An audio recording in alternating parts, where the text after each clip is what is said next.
चलिए आज हम लोग G7 शिखर सम्मेलन के बारे में जानते हैं। G7 शिखर सम्मेलन क्या है ना।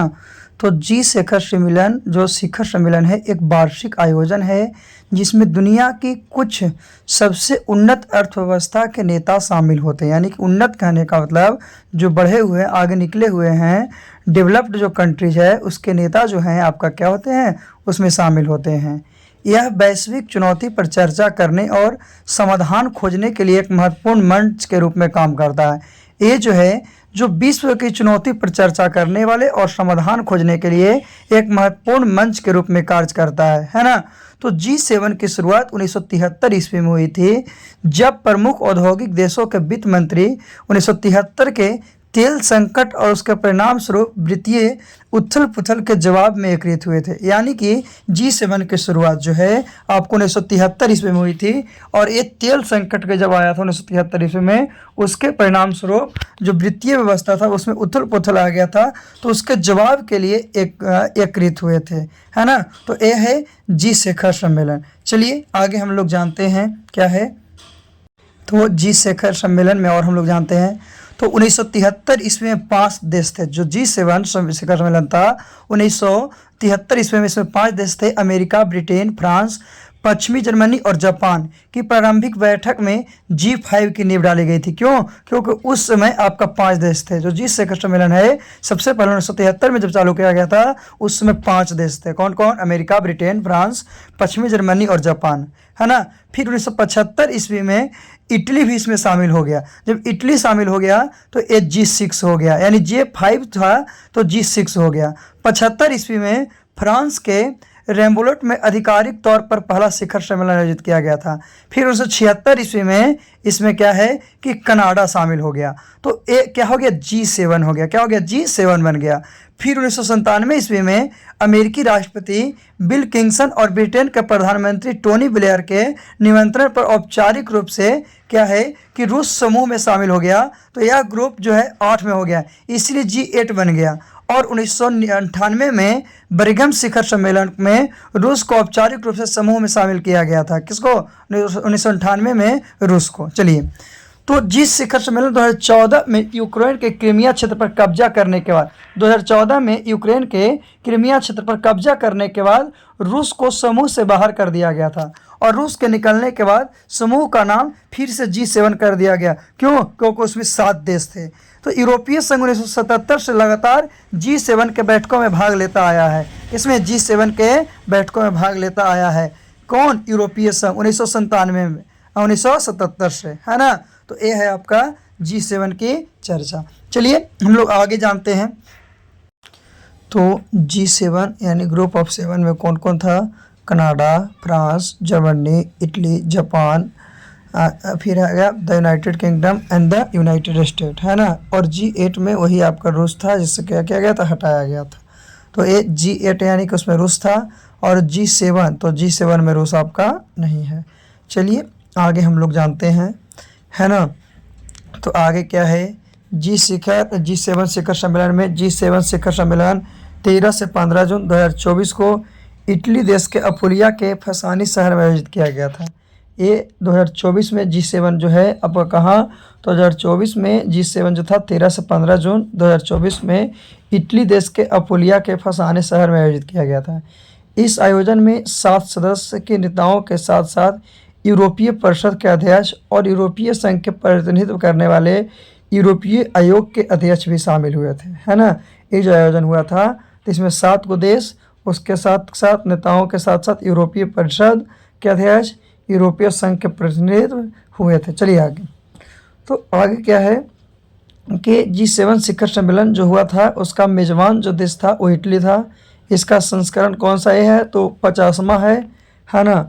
और इटली का प्रधानमंत्री जियोर्जिया मेलोनी ने नवंबर 2023 ईस्वी में घोषणा की थी कि फसानो शहर G7 2024 सम्मेलन का मुख्यालय होगा। जॉर्जिया मेलोनी ने 50वें में G7 शिखर की अध्यक्षता की थी। तो 2023 में जापान अध्यक्षता किया था, 49 नंबर पे था। 24 में आपका इटली किया जो कि 50 नंबर पे, और 51 में 2025 में जो होगा उसमें आपका कनाडा करेगा। कौन करेगा? कनाडा करेगा। तो ये है जी शिखर सम्मेलन का आगे का 2025 का कि 2025 में कौन करेगा। चलिए आगे आगे हम लोग देखते हैं कि इसमें मेन जो एजेंडा है वो क्या है। तो जलवायु परिवर्तन और विकास, गाजा में युद्ध विराम, यूक्रेन के विरुद्ध रूस का आक्रमण युद्ध, प्रवास यानी इटली से अफ्रीका प्रवासियों के आगमन पर अंकुश यानी रोक लगाना, हिंद प्रशांत और आर्थिक सुरक्षा, कृत्रिम बुद्धि ऊर्जा अफ्रीका, अब भूमध्य सागरीय पर ध्यान केंद्रित किया जाएगा। तो ये जो था आपका मेन एजेंडा है, इसी के लिए आपका G7 पर चर्चा किया गया है ना। कितने, तो ये आपका टोटल 6 हैं। कितने हैं? 6 हैं, है ना।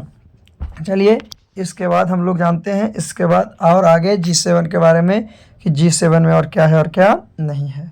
तो G7 के देश और राज्य के नेता कौन हैं?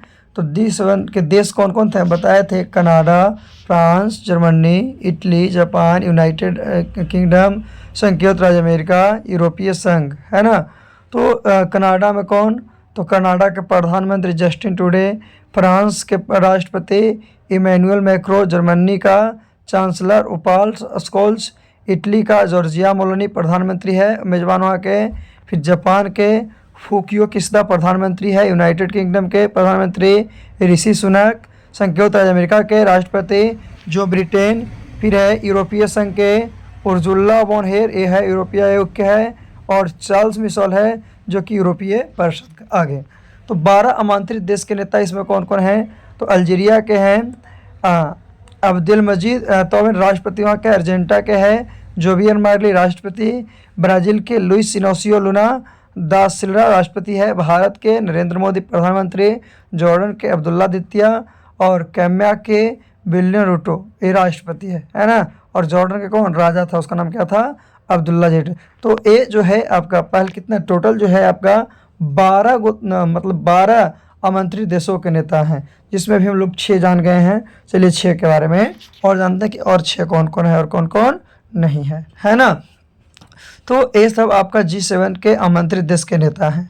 आगे 7वां नंबर पे मोरटानिया के है प्रतिनिधित्व अफ्रीका संघ में मोहम्मद औलद गजौनी, फिर है ट्यूनीशिया में कई सशस्त्र राष्ट्रपति है, तुर्की के रेसोप तोरपियात एर्दोगान राष्ट्रपति, फिर यूक्रेन के वोलोडिमिर जेलेंस्की राष्ट्रपति, संयुक्त अरब अमीरात के मोहम्मद बिन जायद राष्ट्रपति, और वेटिकन सिटी के पोप फ्रांसिस, है ना, पोप जो यहाँ के है वो। तो ये 12 जो हैं आपका क्या आमंत्रित देश के नेता हैं, आमंत्रित देश के नेता हैं। चलिए इसके बाद हम लोग आगे और भी इसके बारे में जानते हैं कि क्या है और क्या नहीं है। तो भाग लेने वाले अंतर्राष्ट्रीय संगठन का तिथि कितने? 5 हैं। कौन कौन है? अफ्रीका विकास बैंक, अंतर्राष्ट्रीय मुद्रा कोष, आर्थिक सहयोग और विकास संगठन, संयुक्त राष्ट्र और विश्व बैंक। तो अफ्रीकी विकास बैंक के हैं अभिन्यू अदेसिया अध्यक्ष जो हैं, जो अंतर्राष्ट्रीय मुद्रा कोष के हैं क्रिस्टोले जॉर्जियन जो मुख्य परिचालन अधिकारी है। आर्थिक सहयोग और विकास संगठन के महासचिव मेथियास कॉरमैन है, संयुक्त राष्ट्र अमेरिका के एंटोबियट है, और चित्रा बैंक के अजय बंगा है। चलिए आगे भारत में क्या इसका है G7 शिखर सम्मेलन में भारत का क्या योगदान है? तो इटली के प्रधानमंत्री जॉर्जिया मेलोनी ने प्रधानमंत्री नरेंद्र मोदी को G7 शिखर सम्मेलन में भाग लेने के लिए आमंत्रित किया था। इटली के प्रधानमंत्री था जो कि नरेंद्र मोदी को G7 में भाग लेने के लिए आमंत्रित किया था। यह G7 सम्मेलन में भारत की 11वीं भागीदारी होगी और प्रधानमंत्री मोदी जी G7 सम्मेलन में लगातार 5वीं भागीदारी देंगे, है ना। तो नरेंद्र मोदी कब से 2019 में, 21 में, 22 में, 23 में, 24 में 5 बार G7 में भाग ले चुके हैं, है ना। आगे थोड़ा सा G7 के बारे में और जानते हैं जिसमें भारत का क्या योगदान है। तो 2003 में G7 में आमंत्रित किए जाने वाले सबसे पहले भारतीय प्रधानमंत्री अटल बिहारी वाजपेयी थे। उस समय फ्रांस G7 का मेजबान था। तो प्रधानमंत्री मनमोहन सिंह G7 सम्मेलन में 5 बार भाग लिए थे। कितना? 2005 में, 2006 में, 2007 में, 2008 में और 2009 में।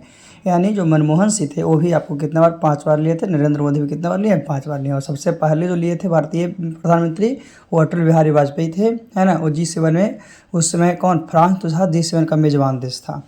तो और हम लोग आगे देखते हैं G7 सम्मेलन में भारत के बारे में थोड़ा सा कि भारत का और इसमें क्या योगदान है ना। तो ये आपका भारत का योगदान था। जो कि आपको G7 में दिखाया गया, है ना। आगे चलिए अब हम लोग अगले वीडियो के माध्यम से फिर से पुनः मिलेंगे, है ना कोई टॉपिक के साथ जो कि आपके एग्ज़ाम के लिए बहुत ज़रूरी है। चलिए आज के लिए इतना ही, थैंक यू।